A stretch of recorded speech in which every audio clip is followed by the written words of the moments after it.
Hello, everyone. You are listening to My Black is Transnational. My name is Dr. Kalechi Ibe-Lamberts, and I'm coming to you all on the airwaves with a heavy heart. Like I don't got no production, I don't got no music, I don't got none of that, no intro for my daughter. I mean, this is just me coming to you all and giving you all real talk and being transparent and just talking my heart, sharing my heart with you all as to what's going on and what's been happening these past few days, which has been centered around the loss of Kobe Bryant in a tragic accident that killed 9 people, including his daughter, Gigi or Gianna um, Bryant, who's only 13. And I mean, I this isn't an episode. This really isn't. This isn't a typical episode. This is an opportunity for me to just share with you all how I'm feeling emotionally and why this loss is devastating to me. Because the truth of the matter is, I didn't know Kobe Bryant, right? Like, and he wasn't my favorite player. He wasn't my favorite celebrity per se. Um, but why did a good die young? And he was good, regardless of whatever people want to say. What was he good for? Was he good for you? Was he good for me? I don't know the true answer to that, but there was some good that was felt all throughout the world. This is a transnational tragedy. And whether you believe him to be it or not, Kobe Bryant was a transnational. He was one of the definitions of a true transnational. He was multilingual. He was raised in Italy, immigrated to the United States, maintained ties with Italy, spoke 7 languages, including Serbian, Spanish, Italian, French. This was a man that was a cosmopolitan and did exactly what he wanted to do. I mean, the definition of willing your way to success. The last of a rare breed when it came to mindset, mind over matter. This dude was amazing, and I'm gonna try to talk about it from a transnational standpoint, what it meant to me as a young boy who just migrated to the United States in 1997, and what it means for me now as a man who is a father, who has another baby on the way, who has a daughter, and had looked to see someone like Kobe who took pride in supporting sports and women in sports and wanting to be able to put that on a bigger stage and not caring what type of gender you were, but trying to maximize the potential. That's a beautiful thing that was taken away from us unexpectedly. And again, I'm not trying to necessarily just center this on Kobe because this is more about the good that die young, and there's still 7 other people that passed away and whose family members have to piece their lives together for the rest of their lives, and we have to keep that in the back of our mind, but Sunday is one of those it's one is going to be remembered as one of those days where you're going to remember where you were at when you heard of the death of Kobe Bryant and his daughter, of Gigi, and it's always going to hit us. I mean, this is unfortunately like on almost on the same level as Princess Diana, just like of MJ, like Michael Jackson, and even Whitney Houston, especially in the black community. So I'll try to talk about what it means from a sports level, what it means from even off the court, and I mean just the whole concept of how we are grieving and the mental health of a lot of black men expressing emotion, the good and the bad of that, and just how we can move forward from this because I don't know, I don't have the answer per se, but what are the lessons, what when the takeouts we can make of this? How do we make this make sense? And I'm going to try to talk through all of that. But I'll first start just from the sports angle because for those who may not know me, I'm a really, really big sports fan. I love sports. If I wasn't doing this, if I didn't get my PhD in community health or have a passion for transnationalism, culture, health, and health disparities, I would be a sports commentator or a radio host for a sports talk show. Those who know me personally know that I can talk sports for hours. I'm well versed in it. I know stats. I know like the strategy, the stratagem of it, and I appreciate a beautiful sports mind. It's one of the best things about me. Like I have to say if I do say so. And so I mean I've always my life has been centered around sports because sports has been my escape. And Kobe Bryant was a huge part of that, especially through my adolescent years until my, young adulthood. When from a transnational perspective, I want us to not underrate the impact that sports have on a lot of us, those who are born here or those who were born in the motherland and migrated here at a young age or even in an older age. A lot of immigrants look for ways to acculturate by not necessarily losing your culture, but a way to still feel connected to something. And sports is an easy way to do that. Once you start to learn the game, you gain an appreciation of it. You look at a lot of these stars now in the current NBA, Joel Embiid, Giannis Antetokounmpo, who is Nigerian and Greek, another transnational we'll talk about in the future. But a lot of them barely knew about basketball, but were influenced when they see people like Kobe Bryant, when they see Michael Jordan. They're like, "Yo, this is amazing. Like, I want to do with that. Like, I'm tall, I'm lanky, I want to do that. Like, I want to be him, right?" And that was what. That's the beautiful thing about basketball, maybe compared to any other sport, is that you can have some longevity and there's some coolness to basketball that's very attractive. When basketball is played right, when you have five players who are doing what they're supposed to do, or you have one player who's just incredibly head above shoulders, I should say, above everyone and very talented doing their thing, it is a beautiful sports to watch. It's a beautiful game. And, I can say the same thing about baseball to some, but not everybody connects with baseball. Not everybody can connect long enough with football because a lot of the star players don't last long because of the injuries that take place. Unless you're a quarterback, there's a short shelf life for football players, American football players, right? So when it comes down to it, it's really between, and then hockey is really about Russia, Canada, some parts of America, and that's about it.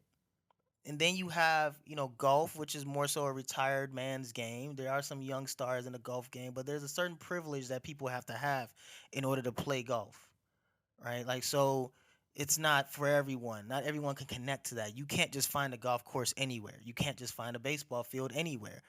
But basketball was something that no matter what your level is, no matter what your socioeconomic status is, no matter what country you're in, you can find a way to get a ball through a hoop, right? And that's the reason why basketball to this very day is by far the most successful next to soccer or football, as most people internationally would call it. It's up there as an impactful sport. It's on the rise globally. And Kobe Bryant was one of the OGs, was one of the central figures in this sport. When I came to the United States in 1997, I firmly thought that this city called Chicago was called the Chicago Bulls. I didn't know about no other. I didn't know about the Chicago Bears. I didn't know about the Chicago White Sox, who I now love to death. I didn't even know about the Cubs, and I still don't care about the Cubs. But I didn't know about any of that. I thought Chicago was called the Chicago Bulls because of Michael Jordan, because I knew he lived here, or at least this was '98. So yeah, this was like his last years here, right? So I asked my mom there, like, is this place called the Chicago Bulls? And she was like, no, this is just Chicago. Right? But in my mind, as a young 8 year old, I thought this was Chicago Bulls. And somewhere in that town, Michael Jordan, this is his village. Like, this is where he's from. This is town. He run it. Right? And to some degree there's some truth to it, because he was idolized all throughout the city. From shoes to clothes to jerseys to that hoop earring. Everybody loved MJ, right? And so being in Chicago, I start to immerse myself in basketball, and I develop a love for the sport. I start to learn about the other sports as well, but there's something about basketball, especially in 1998. You start to, you watch the NBA Finals, Chicago Bulls versus Utah Jazz, Jordan's last game, ends his career with a final shot. Now, that was a impactful moment for the city, and the reason I'm bringing this up is because I want to make this connection as to how Kobe Bryant ties into this, right? Because now Jordan retires and everybody's looking for the next MJ. Who can be the next Michael Jordan? Who can be the second coming of him? Right? And you have all these other guards who are doing things, but then you have someone like Kobe Bryant who, came into the league when coming out of high school to play basketball, go straight to the NBA was not considered cool, right? Like Kobe Bryant and KG, Kevin Garnett, were one of the few to do this. Before then, it was like Moses Malone. And he came in and he was doing his thing with the LA Lakers and playing with Shaq, where Shaq was still the main star then. He was rising and he was impressive. And everybody was like, okay, he might be the second coming of Jordan, but whatever. He's not going to do it for long. He just baby Jordan, whatever. He ain't going to last. Because a lot of people have tried and failed. Again, like I said, this isn't meant to be just an educational, my Black is Transnational info. This is me just talking to you all and let you know what I know. There are tons of people that tried to be MJ and failed. Michael Finley, Jerry Stackhouse. They had good careers, but they could not live up to the same type of demeanor that MJ had. They could not accomplish what he did. But Kobe Bryant was the closest. And for a lot of dudes who lived in Chicago, Kobe Bryant made people feel some type of way.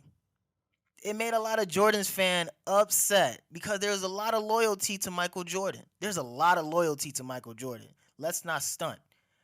I don't like MJ personally because once I learned about who he was outside of the game, I learned he's a little bit of a jerk, and even in his retirement speech, he's a little bit of a jerk.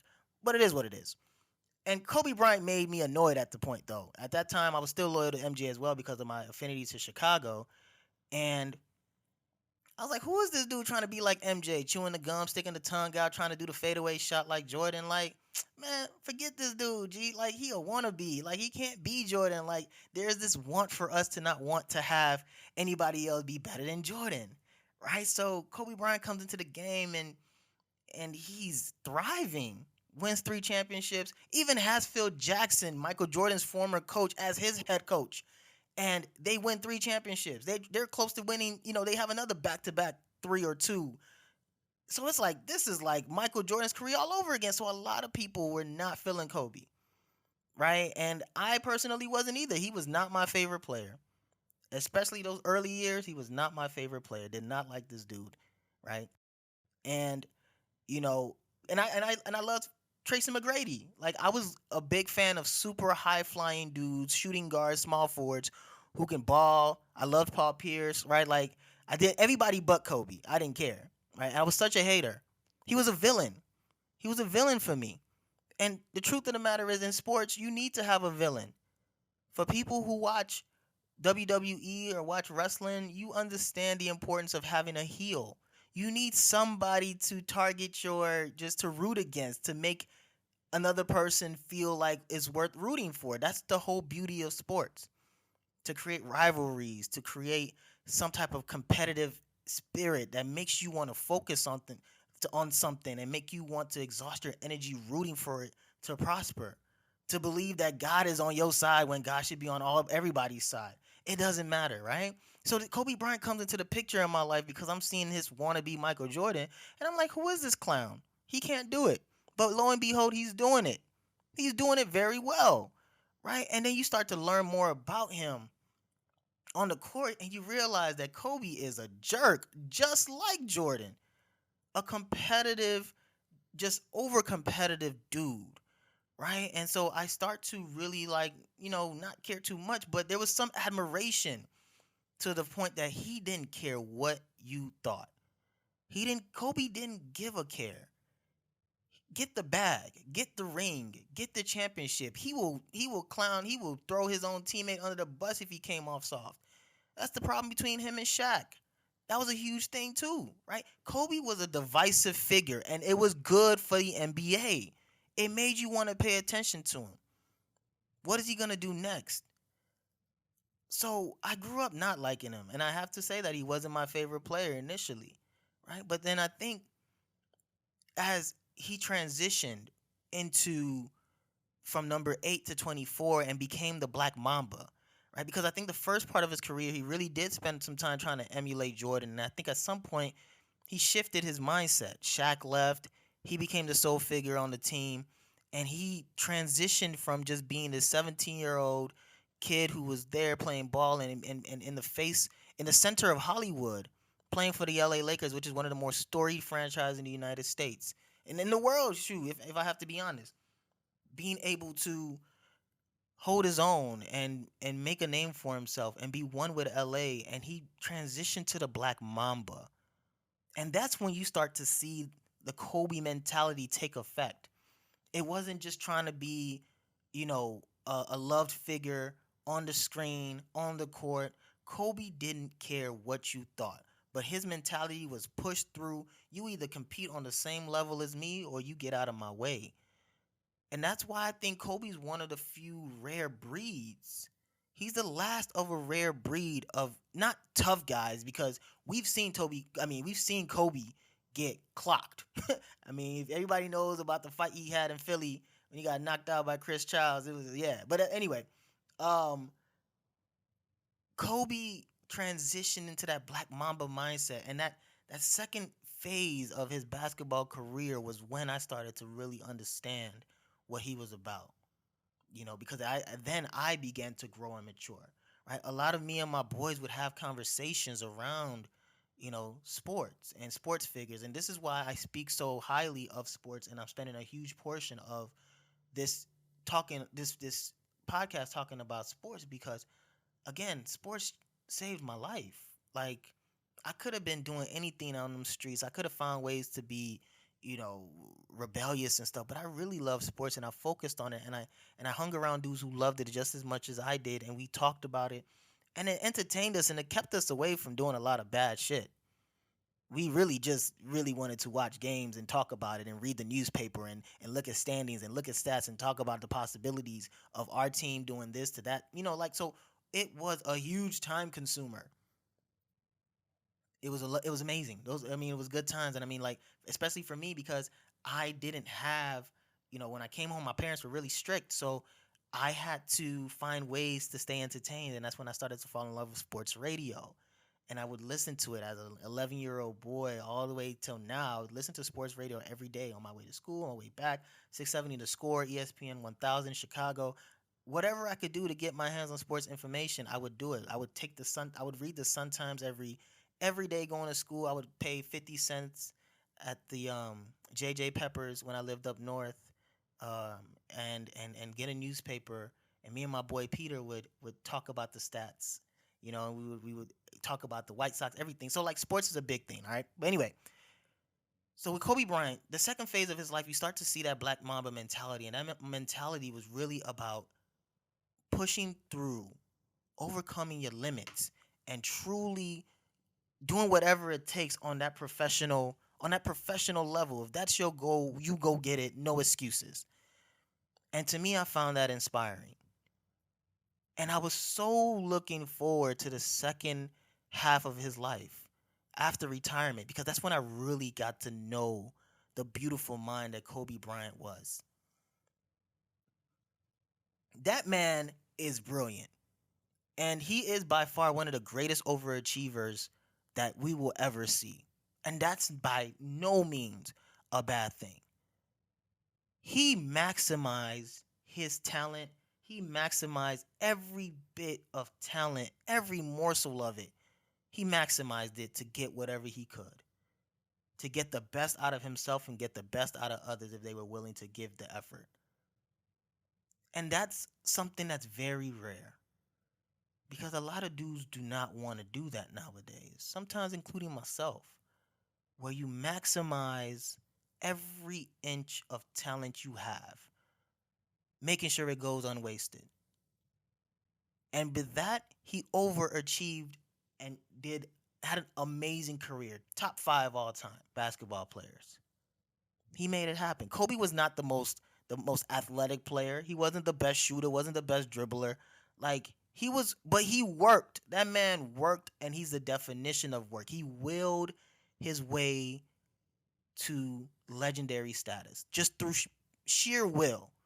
I mean, like, people listen to stories of Rumpelstiltskin and an old girl who had to try to, turn straw to gold. I truly believe the will of Kobe could have.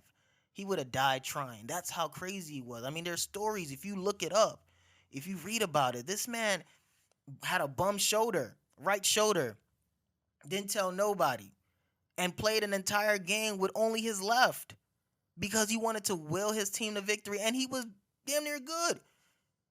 He dropped 81 points. He dropped 81 points.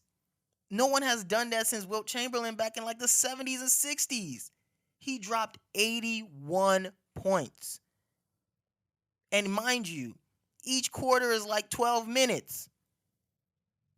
In 48 minutes, he dropped 81 points. And they needed every single one of it. His team. Like, that's the dedication. That's the definition of will. So I was like, man, like, after seeing him retire and really starting to learn about him, I realized that this man has a beautiful mind. He would talk about basketball in a way that people who truly appreciate sports, they get it. He would explain his will, the push, the drive, the motivation as to what moved him to want to be the best that he can be. He became a symbol of motivation, Kobe system, Mamba mentality. I mean, all these things they started to, there were ways that young brothers in the hood, young boys like myself growing up at the time, they would use that as fuel to drive them to take not take mediocrity and accept it, not be complacent with it, not be satisfied with mediocrity, to maximize everything that you can do wherever you are. Mamba mentality. That's what it was.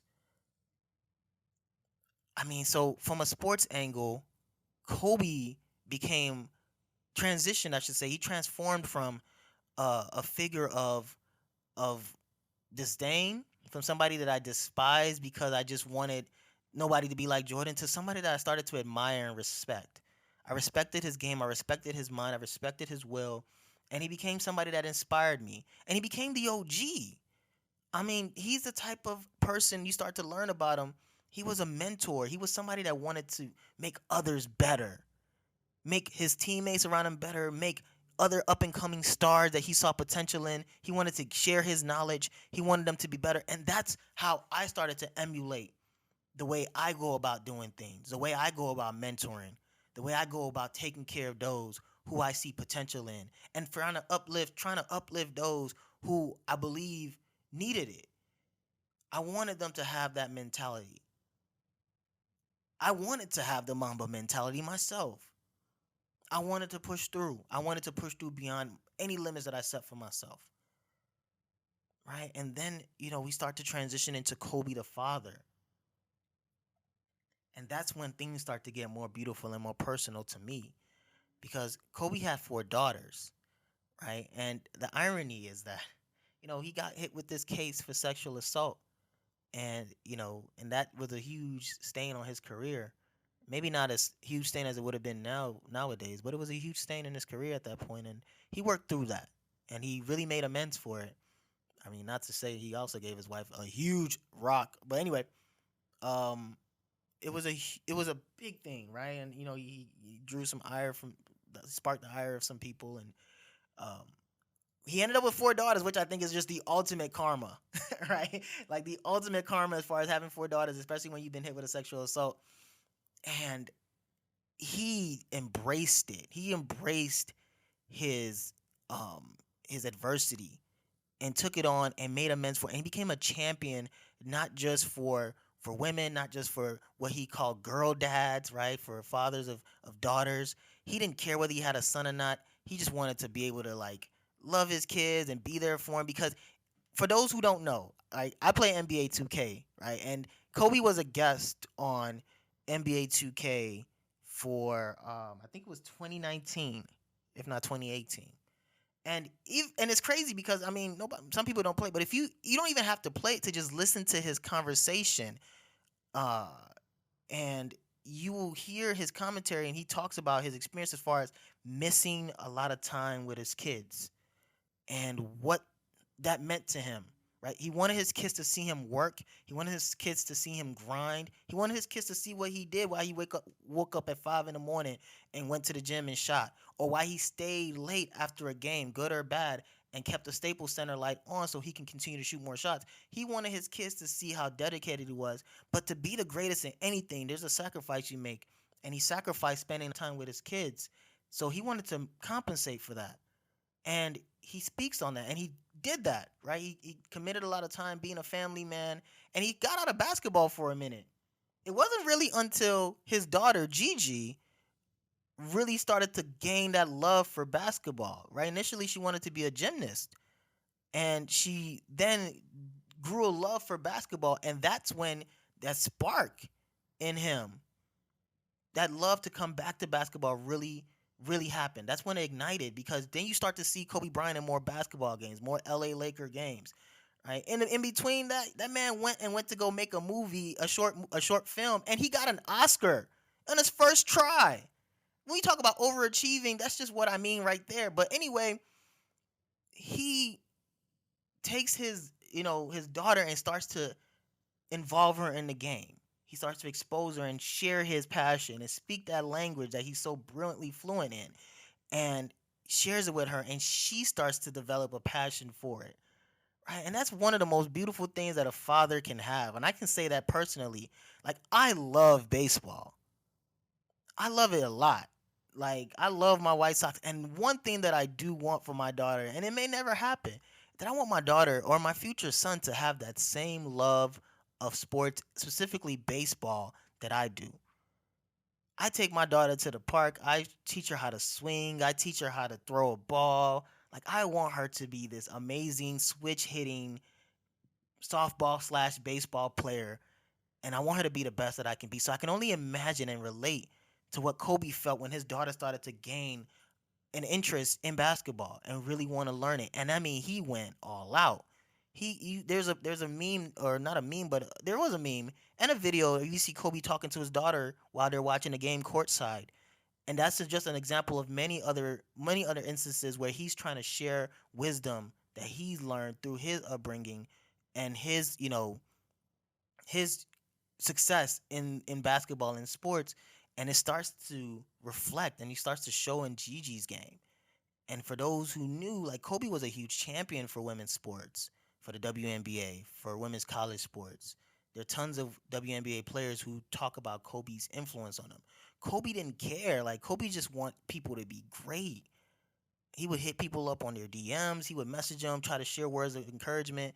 And again, that's what, like, when I talk about that mentorship, like, that's the type of person I am. Like, and I emulated that because I wanted to be that OG, that sharing knowledge with people, that sharing information with people. Like, yeah, man, this is what I can do to make sure you're better. Like, I'm all about greater than yourself. Like, if I can make you great, if I can help make you great, then I want to do that. Right. And it was so cool to see that he was doing that he believed in those philosophies as much as I did. Right. So you hear testimonies from a lot of these WNBA players who are doing these things, who are and then attributing it to Kobe's encouragement, right? And then his daughter, of course, he's going all the way in for her. And if you watch highlights of Gigi, she's a beast.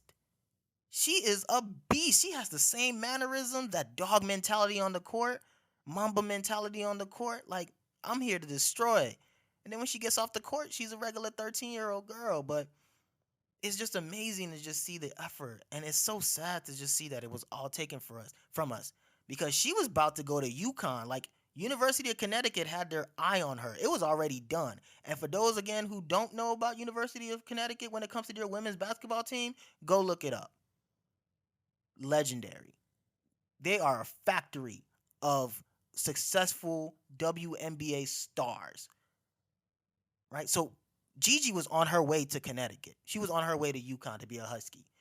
And to not see that happen sucks. To not see that second coming of Kobe Bryant in a form of another gender, oh, it sucks. And again, like I said, as a father of a daughter and of a son who's succumbed, you just hope to have a child who shares that passion and wants to be great, if not greater than you. And that's what she wanted. They died on their way to a basketball game. He was a coach for them. So this second phase of what Kobe was going to be, that was who I was looking to admire.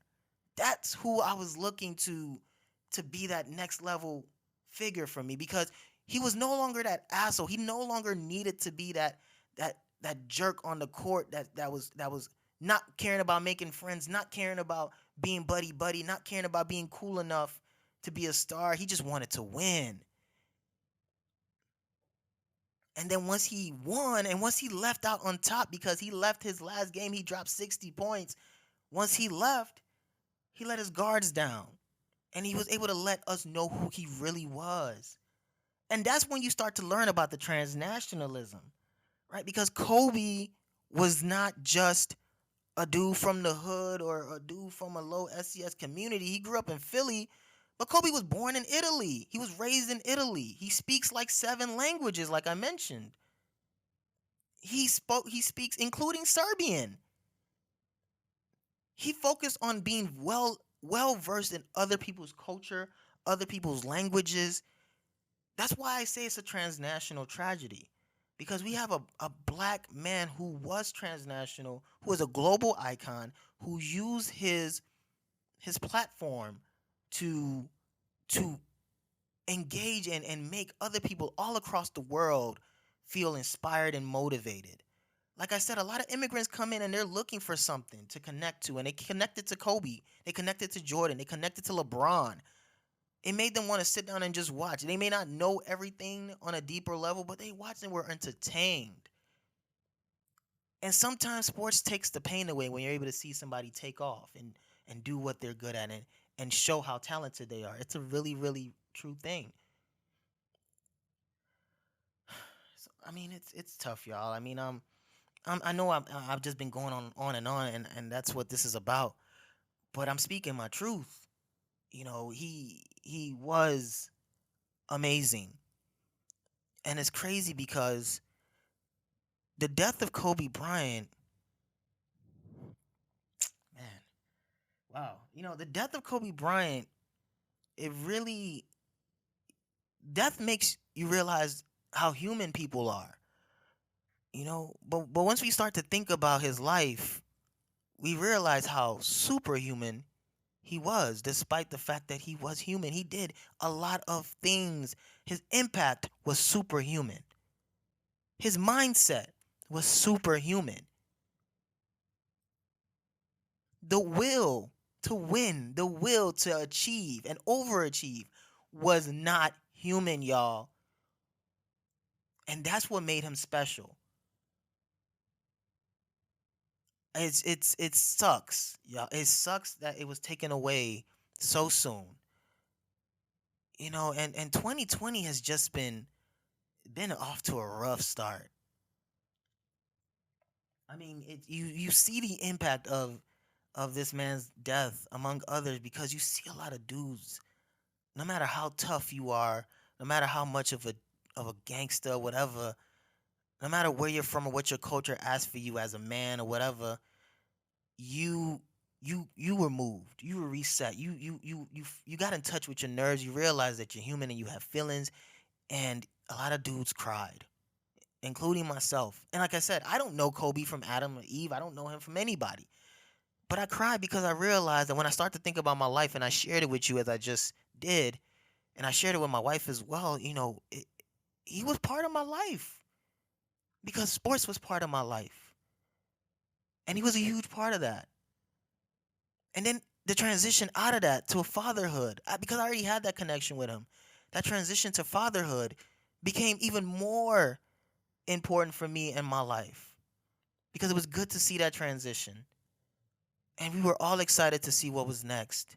What was the next thing he was going to do? Because he became this godfather like figure. Kobe come up to an all-star game. Kobe come up to a Laker game. Kobe come up to any basketball game. He the OG. You looking for wisdom. You're looking for knowledge. You're looking for motivation. And it's all gone. Man. You know, and again, prayers up to the other families of those who struggle and prayers up to his wife because it sucks to find out the death of your husband or your child through TMZ. Like he didn't I mean I'm pretty sure they didn't get any call from what I'm being told. Like they found out through TMZ. Like the reports are coming out saying that, this man is dead, and you're not getting no calls from nobody else. You're seeing this while you're scrolling through social media, that your family member, your daughter has passed away, your husband is gone. Oh, my heart. It kills me because I can't even imagine. I can't imagine it. It just makes you really think, like, this life, my man, this life, my G's. Oof, this thing is crazy. We can't take it for granted, and I know it shouldn't have to be this. This shouldn't be the price that has to be paid in order for us to realize that we have to appreciate our loved ones, that the things we do that we think are routine are very, very fragile. And it's the blessings of whoever you believe is above, or whoever you believe makes things come through or come true as well, is what keeps us safe. Because, man, this guy has been on a helicopter for donkey years and just doing it regularly again, and he's gone. His daughter is gone. Other families are gone. Wow. And again, it makes a lot of black men. Again, I think I posted this on Instagram, but a lot of black men have been told, "Hey, look, y'all don't express your feelings or whatever, your emotions." Man, Sunday was that day. I mean, we all felt it. We all felt it. And this man, again, there's something about it, to be 17 years old, to have a will and a way to the NBA, and spend over 20 years, and to have two jerseys retired, to have two phases of your life acknowledged and recognized, and then to move on from retirement to this new phase where he was not just a coach, but he was an entrepreneur. He was starting to create academies, the Mamba Academy. I mean, he was starting to do other things for young black boys and girls, in trying to be able to shape the future, using his platform as a global icon to try to make a difference for people who look like us. That's the beauty. That's what this transnationalism should be about. Trying to be able to create a system where you can uplift your brothers and sisters, because you have multiple connections nationally, internationally. You have multiple skills, multiple cultural competencies on different levels, and you're trying to use that for the betterment of your own people and others, right? Kobe was good in any hood. You knew that, and he took advantage of that for the betterment of others. Same thing we talked about with Nipsey Hussle 10 months ago, and here we are again. It sucks. It really sucks. Why do the good die young? And I just don't know. It's been crazy. It's been tough. But I do hope that we use this opportunity to let all that stuff go. I think that's the redundant message that we've been hearing. And the truth is constant. We gotta let all that beef go, because you just never know. It's not promised. Again, and just recently I hear of another close, colleague, friend of mine that I went to undergrad with, passed away the same day. Like, people are dying, and they're good people dying. For what? For why? We can't take this life for granted. There's something to be said about letting shit go. There's something to be said about speaking your truth. The truth of the matter is that a lot of people try to be cool. Sometimes you're too cool for your own fucking life. You're too cool for your own life.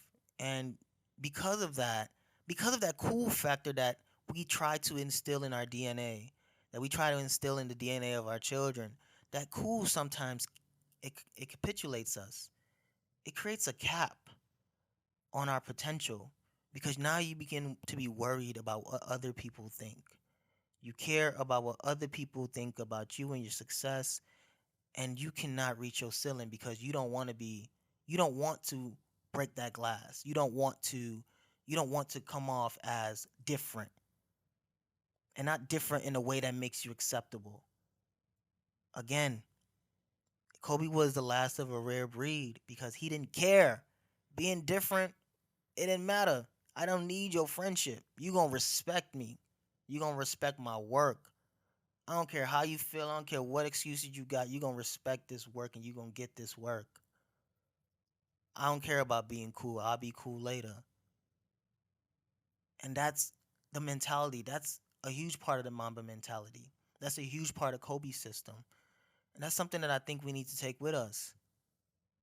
A lot of people all across the globe are impacted by this, including myself. And again, I was trying to make reason as to why. And as I process this earlier, and I process it with myself, and I process it with you all again in different iterations, the man did it. The man, he let us feel his impact. The friendship came later. The respect came first. And that's why I think we're gonna miss him a lot. And that's why, as a father, I want to be better.